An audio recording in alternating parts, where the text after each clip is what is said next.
Hello dear student, welcome to my YouTube channel. आज हम लोग क्लास 12 इंग्लिश का चैप्टर नंबर फर्स्ट, जिसका नाम है द लास्ट लेसन। देखिए फर्स्ट चैप्टर और नाम देखिए लास्ट लेसन, ठीक है। तो इसकी हिंदी समरी मैं आपको बताता हूँ, ठीक है। इसमें जो भी इंपॉर्टेंट पॉइंट है सब इसमें वीडियो में कवर हो जाएगा, ठीक है। आपका ज़्यादा समय ना लेते हुए तो आइए स्टार्ट करते हैं स्टोरी, ठीक है। तो ये अल्सेस में किसी समाज की तरह था। अल्सेस यानी किसी शहर का नाम है, लेकिन फ्रांच, ठीक है, फ्रांच यानी एक लड़का है, ठीक है। उस दिन स्कूल के लिए लेट हो चुका था। अपने रास्ते में वह उन चीज़ों के बारे में सोच रहा था जो वह स्कूल जाने के बजाय कर सकता था, जो वह स्कूल जाने के बजाय कर सकता था, जैसे पक्षियों को जंगल में देखना या फिर सोल्जर्स को ड्रिलिंग करते हुए देखना।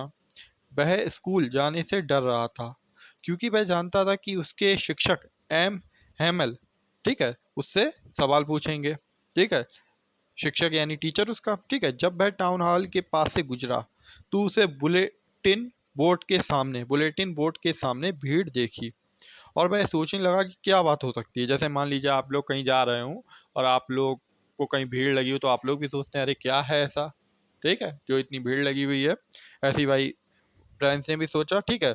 बुलेटिन बुलेटिन बोर्ड को पढ़ने वाले लोहार पाशन ने उससे कहा, क्या कहा, इतनी जल्दी मत जाओ, तुम अपने स्कूल समय से पहुंच जाओगे, ठीक है, तुम अपने स्कूल समय से पहुंच जाओगे। फ्रांस ने सोचा कि वह उसका मजाक उड़ा रहा है, क्योंकि फ्रांस को तो ये लग रहा था कि मैं तो लेट हो चुका हूँ और ये बोल रहा है कि मैं टाइम से पहुंच जाऊंगा, तो ये तो मेरा मजाक बना रहा है कि मैं लेट हो गया हूँ, ठीक है। आमतौर पर छात्रों द्वारा एक साथ पाठ दोहराना, टेबल खोलना और बंद करना और अन्य आवाज़ों के कारण स्कूल में बहुत शोर होता था। जैसे आप लोग स्कूल जाते हैं तो देखते होंगे, जैसे स्कूल में 2 मिनट के लिए टीचर बाहर हो गया तो एकदम कैसे हंगामा करने लग जाता है, ठीक है। या फिर आप स्कूल के अंदर लेट पहुंचते हो तो बच्चे बैग खोल रहे होते हैं, किताबें निकाल रहे होते हैं, ठीक है, बेंच इधर उधर डाल रहे होते हैं। लेकिन जब वो स्कूल पहुंचा ऐसा कुछ नहीं था, बहुत शांति थी। लेकिन उस दिन जब फ्रांस स्कूल पहुंचा तो सब कुछ शांत था, ठीक है। वह बिना किसी वह वह किसी को बिना दिखे अपनी सीट पर नहीं जा सकता था। फ्रांच अपनी सीट पर जाने के लिए बहुत भयभीत था, मतलब बहुत डरा हुआ था, क्योंकि उसने सोचा कि वह एम हैमल द्वारा डांट खाएगा, मतलब उसके जो टीचर है वो उसे डांटेंगे कि लेट क्यों आए हो, ठीक है। जब उसने कक्षा में प्रवेश किया तो एम हैमल ने उसे अपनी सीट पर बैठने के लिए कहा।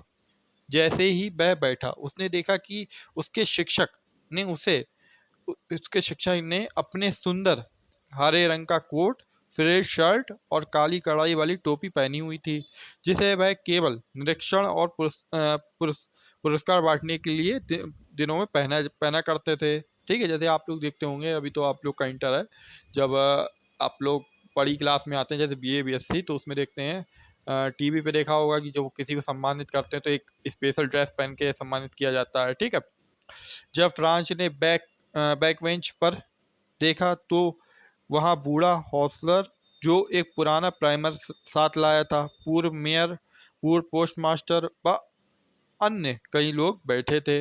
वह इस सब के बारे में सोच ही रहा था कि उसी समय एम हिमल यानी उसके शिक्षक ने उससे कहा, यह फ्रेंच शिक्षक के रूप में उसका आखिरी दिन था। उन्होंने बताया कि बर्लिन से एक नया आदेश आया है, बर्लिन यानी शहर है, और अब एल्सेस और लॉराइन के स्कूलों में केवल जर्मन भाषा को पढ़ाया जाएगा।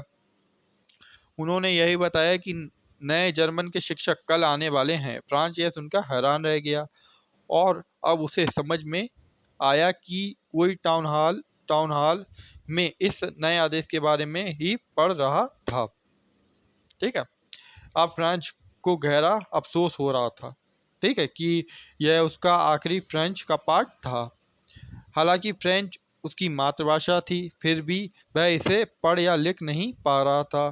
फिर उसने अतीत के बारे में सोचा, जब अपने फ्रेंच को कोई महत्व नहीं दिया था। अब इतनी इतिहास और व्याकरण की पुस्तकें छोड़ देने का ख्याल उसे सताने लगा। अब जैसे मान लीजिए आप लोग हिंदी पढ़ रहे हैं, ठीक है, शुरुआत से एंड तक हिंदी पढ़ रहे हैं, अचानक आप लोग को इंग्लिश थमा दी जाए तो क्या आप एकदम कवर अप कर लेंगे? नहीं कर पाएंगे ना, ठीक है। ऐसे ही उसे हो रहा, क्योंकि अब एम एम एल दूर जा रहे थे, ठीक है। इसलिए फ्रेंड ने उन्हें उनके सख्त तौर तरीके के लिए भी माफ़ कर दिया। मतलब जैसे कोई टीचर होता है बहुत ज़्यादा रूड होता है, ठीक है, बच्चों के लिए, ठीक है। तो जब वो जा रहे होते तो बच्चे क्या कहते, चलो अब ये तो जा रहा है, अब इनसे क्या नाराजगी रखें, माफ कर देते। ऐसे ही उसने माफ कर दिया। फिर क्या हुआ, फ्रांस अपने शिक्षक के लिए बहुत दुखी महसूस कर रहा था।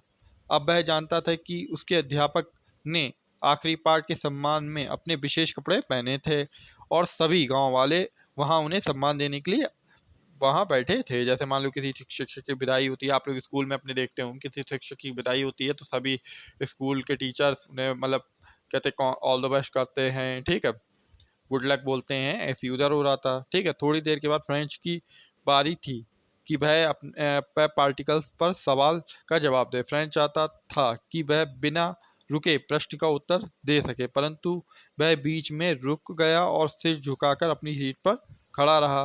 तब एम हेमल ने उसे बताया कि वह उसे डांटने नहीं वाला, क्योंकि वह जानते थे कि एलएस में लोग हमेशा सीखने को कल पर टालते रहे हैं। जैसे नहीं हम लोग बोल देते कोई काम है, अरे कल कर लेंगे, अभी छोड़ो कल कर लेंगे, ठीक है, और उन्हें इसके लिए खुद को दोषी मानना होगा। उन्होंने कहा कि प्रूसिया के लोग हम हम हमसे इस बारे में सवाल करेंगे कि हम खुद को फ्रेंच कैसे कह सकते हैं जब हम अपनी भाषा को सही ढंग से बोल या लिख भी नहीं सकते। तब उन्होंने कहा कि इसमें फ्रेंच के माता पिता एवं खुद एम हेमल का भी दोष था, क्योंकि उन्होंने उसे अन्य चीजें करने के लिए भेजा था जब उसे पढ़ना चाहिए था।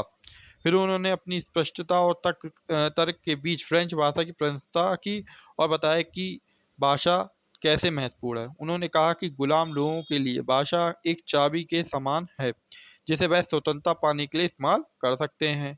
जब तक आदमी अपनी भाषा से जुड़ा रहता है उसके पास अपनी आज़ादी की चाबी होती है, उसके पास अपनी आज़ादी की चाबी होती है। उसके बाद उन्होंने व्याकरण की किताब से एक पाठ पढ़ना शुरू किया। फ्रेंच यह देखकर आश्चर्यचकित हो गया कि उसे यह पाठ कितने स्पष्ट रूप से समझ आ रहा था। ऐसा लग रहा था कि एम हिमल चाहते थे कि वह उस एक उस पाठ में अपना सारा ज्ञान बांट दें।